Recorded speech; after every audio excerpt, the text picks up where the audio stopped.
নমস্কার, আপনারা দেখছেন নিউজ নাও। আপনাদের সঙ্গে রয়েছি আমি সহেলি। সরাসরি চোখ রাখবো ৯টার সংবাদে।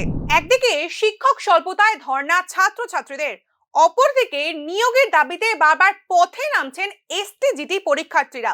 শনিবার উজ্জয়ন্ত প্রাসাদের সামনে একত্রিত হয়ে রেজাল্ট বের করার দাবি জানালেন তারা। রাজ্যের সরকারি স্কুলগুলিতে নেই পর্যাপ্ত শিক্ষক। মাধ্যমিক ও উচ্চ মাধ্যমিক স্তরে ক্লাস প্রায় হয় না বললেই চলে, যার দরুন বারবার ধর্ণায় শিক্ষার্থীরা।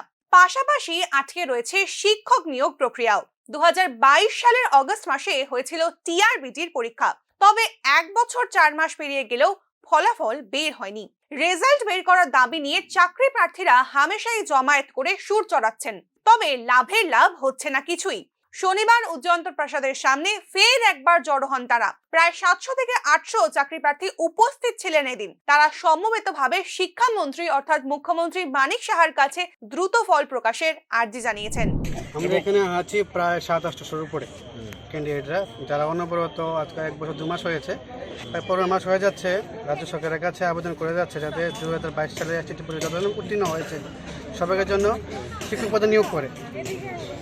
আর আমরা কোনো সময় রাজবাড়ির সামনে, কোনো সময় টিএবিটির সামনে, কোনো সময় সিটি সেন্টার ননস্টপ গ্যাদারিং করে যাচ্ছি। আপনাদের মাধ্যমে যে শিক্ষক স্বল্পতা উঠে আসছে সেটা দূরীকরণ করার জন্য রাজ্য সরকারের কাছে প্রার্থনা করছি অনবরত।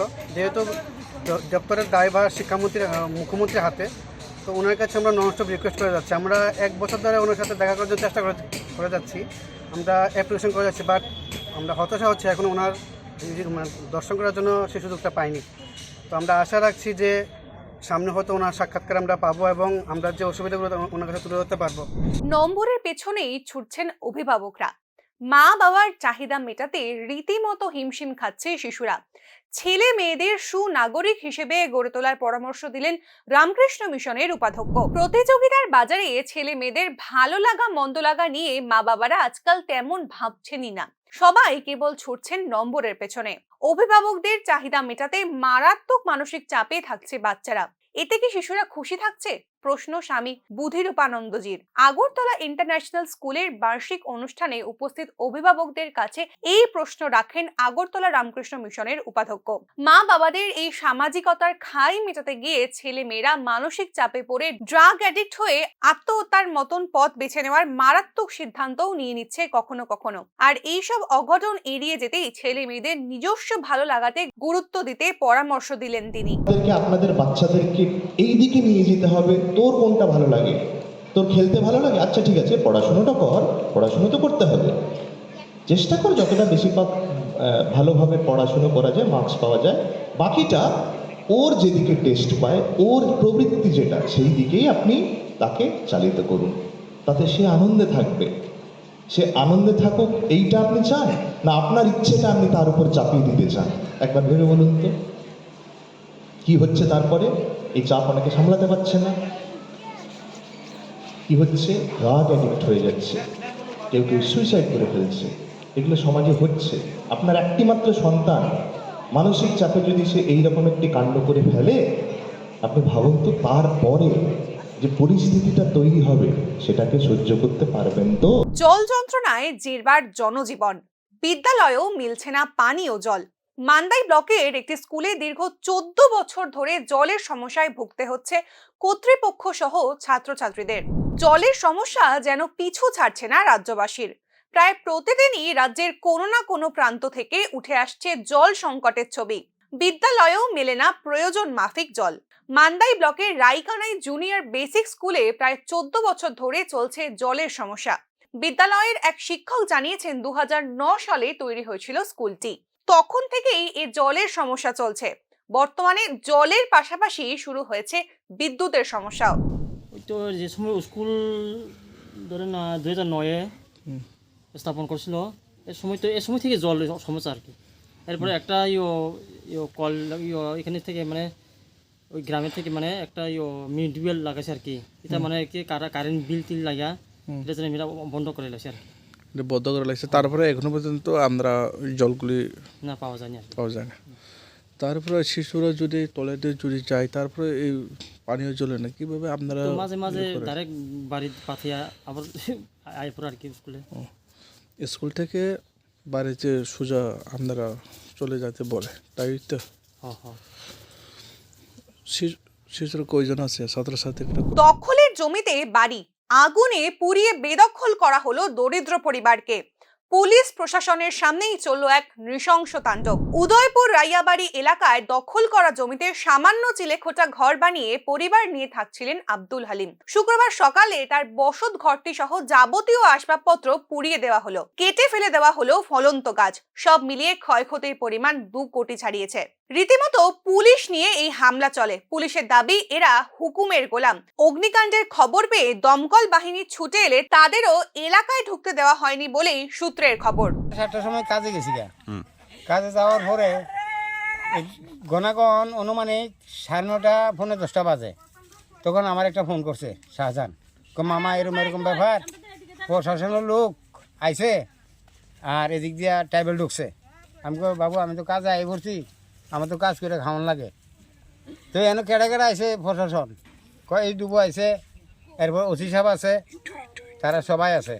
তখন আমি বলছি ঠিক আছে, তারা যদি থেকে দেয়, তারা থাকাকালীন তারা আমরা ক্ষয়ক্ষতি করতো না, তারার কাজ তারা করে যাইব।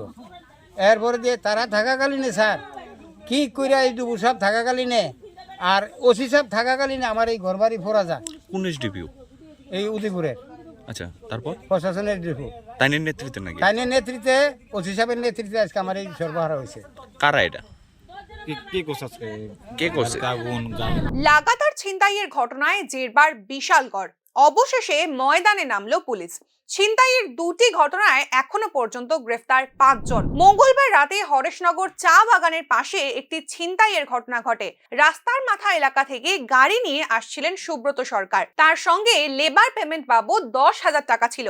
প্রাকৃতিক কাজে সুব্রত রাস্তার পাশে থামলে বিপ্লব নামে এক যুবক ছুরি দেখিয়ে সুব্রত সরকারের কাছ থেকে 10,000 টাকা সহ মোবাইল ফোন ও আংটি সমস্ত কিছুই ছিনিয়ে নেয়। সঙ্গে সঙ্গেই তিনি ঘটনাটি বিশালগড় থানায় জানান।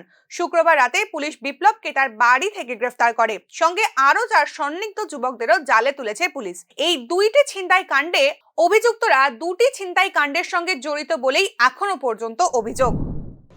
এই মঙ্গলবারে হরিশনগর চা বাগানে, এই চা বাগানের পাশে আমি রাস্তা মাথার থেকে আমি লেবার পেমেন্ট নিয়ে আইতেছিলাম। তো আমার পথে এখানে আমি একটু বাথরুম করার ছিলাম, ভেচাপ করতাম, এখানে দাঁড়িয়ে ভেচাপ করতেছি।